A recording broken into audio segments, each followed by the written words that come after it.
Romero, he's an awesome dude, he's on your PC. He likes to make reviews for the movies you see. And if you want to sub his channel, take it from me. He makes us all right to a big surprise and it probably hates you. Romero Movie News, Romero Movie News, Romero Movie News, Romero Movie News, Romero Movie News, Romero Movie News. Jackie Chan touched my wiener. Hey everybody over at the Romero News channel. It's us, it's the two idiots, it's the Schmoes. I'm not an idiot, that's the idiot Christian, I'm the smart guy Mark, and we have some news stories for you guys. Christian, we're kicking off with Superman, the Man of Steel stuff. Yeah, the Superman Man of Steel stuff. The reason that he's talking about it like this is because he's very excited for the movie, but he doesn't want to see any images or trailers anymore. He's done with it. But we're going to be reporting, because a lot of new pictures came out and they're reporting on it. I looked at all the pictures. Okay. Cool looking stuff. I mean, it's the same thing. Look, some of the posters that have come out look kind of cheesy, but a lot of people haven't been happy with the posters. I've been okay with them because I'm a Superman junkie. Well, yeah, but Superman also is no stranger to cheese and over-the-topness. I mean, again, the guy's Superman, nothing but one element can destroy him. However, the Man of Steel, from what I've seen over the trailers, it looks like a much more gritty, dirty, realistic kind of film. So I think everything that I've seen from this thing jives really well, and I think these new pictures do nothing to debunk that. Well, these pictures, the ones that I looked at, all of these pictures, you see pictures of Zod and his minions, if you will, or whoever they're going to be. But you see them. You see Krypton blowing up. You see Superman with his arm up, and a lot of flying shots. There's a lot of really cool images that, again, I think are going to get this gritty Nolan story with a Zack Snyder directing. It's going to be really hard to make me less excited about this movie. It's going to be hard to get me more jacked for Man of Steel than I already am. Let's already have the movie come out. We only have, like, what, 3-4 more weeks until we get to see it? Can't wait. All right, so then we have story number 2. Mark, this one is right up your alley, my friend. Yes, sir. Let's exit light and enter the world of Metallica, ladies and gentlemen. There's a new Metallica concert film coming out, but it's not just James and the gang playing their instruments in front of a sold-out house. There's also a story in the middle of it. Yeah, I'm confused by this, because when I first heard about this, I thought it was just like a documentary on Metallica, and then there's images of Dane DeHaan, who's one of my favorite up-and-coming actors. He's phenomenal. What's he doing in this? All right, well, there's a concert film called Led Zeppelin, The Song Remains the Same. You ever see that?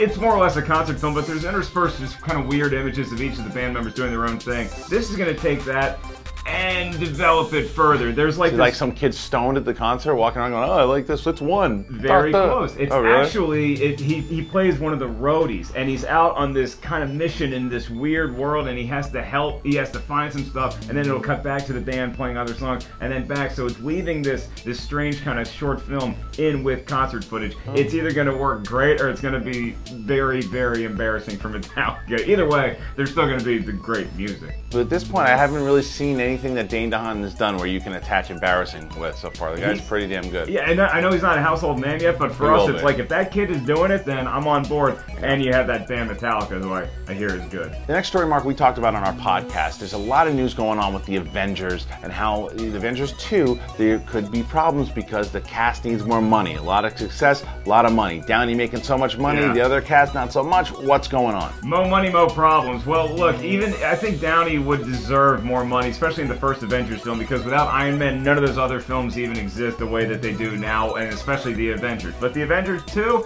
maybe it's more of an a level playing field. However, Downey, his contract is up. He's in a contract year now, and from a sports world, that means you play your best. And that's the funny thing. Mark Ruffalo, he was asked about it, and he said he hasn't heard anything about that. That's usually the actors are the last ones to know, and he thinks that it's just kind of a lot of hoopla, if you will. But he also addressed another thing, was originally there apparently was going to be a scene, and he was approached about Guardians of the Galaxy. Downey had told him, apparently, that they were going to do, there was talks to do that Guardians of the Galaxy scene. That fell through, and that's why that after scene, spoiler if you haven't seen Iron Man 3, the after scene was Ruffalo and well, that's very interesting, because we were all kind of chomping at the bit to see Guardians of the Galaxy. I wasn't as disappointed I didn't get to see it as you were, but it would have been really interesting. You just hope that everything's going on according to plan behind the scenes, because everything they put on screen so far kicks some ass. Here's one that I want to get your take on. Okay.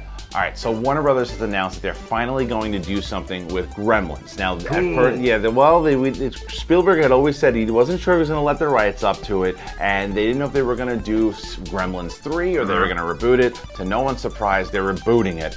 There's going to be a new Gremlins. How do you feel? That's how I feel. It's a deep breath. Will I see it? Of course. Will I probably get excited by the time it comes out?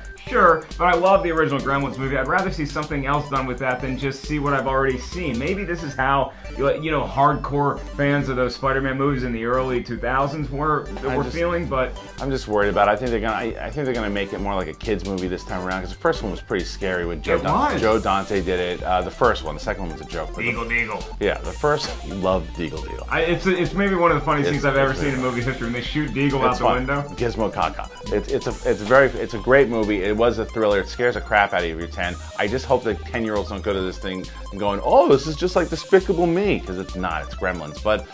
We'll see what happens. Who knows? And I hope adults don't walk out of that theater trying to be Santa Claus and going down the chimney, because you're just going to get stuck and die, and then Phoebe Cates is going to have her holidays ruined. Finally, there was new pictures and video of the upcoming Robocop. And you see him racing through the street, and they have some video of him coming through. And I'm looking at it, and everybody was up in arms how the original costume, he didn't look like Robocop. And as I'm looking at him driving through, I'm going, you know what? It's 2013, and he's got like these things on his head. I'm like, you know, I'm starting to come around. Dude, and to paraphrase what the original Robocop said, dead or alive, I'm coming to see this movie. I'm very, very excited to see this reboot. Unlike the Gremlins, where I'm not sure if it's time or we even need to see it again, this is Robocop. It's a new millennium for us. Who knows what we have in store for this? I'm not so attached to the original character that I can't have some updates, some changes, and I'm especially looking forward to Michael Keaton as the bad guy. I was just going to say, one of the reasons I'm super excited is Michael Keaton, and not just because he's in it. I just recently listened to him on the Mark Maron podcast, which you told me to listen to, and I did.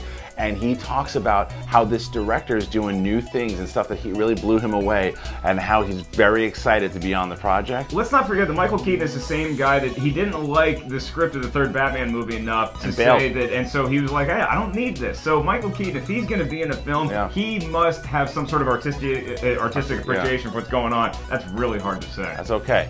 So those are the stories, and we thank you, Romero, for having us on your channel. We're happy to be here. Hope you guys enjoyed our segment. We'd love to revisit. But again, this is the news. Comment below and tell Jose exactly what you liked, what you didn't, and check us out on our channel, youtube.com/schmoes. Murphy, it's you. Yeah, I know. I'd buy that for a dollar.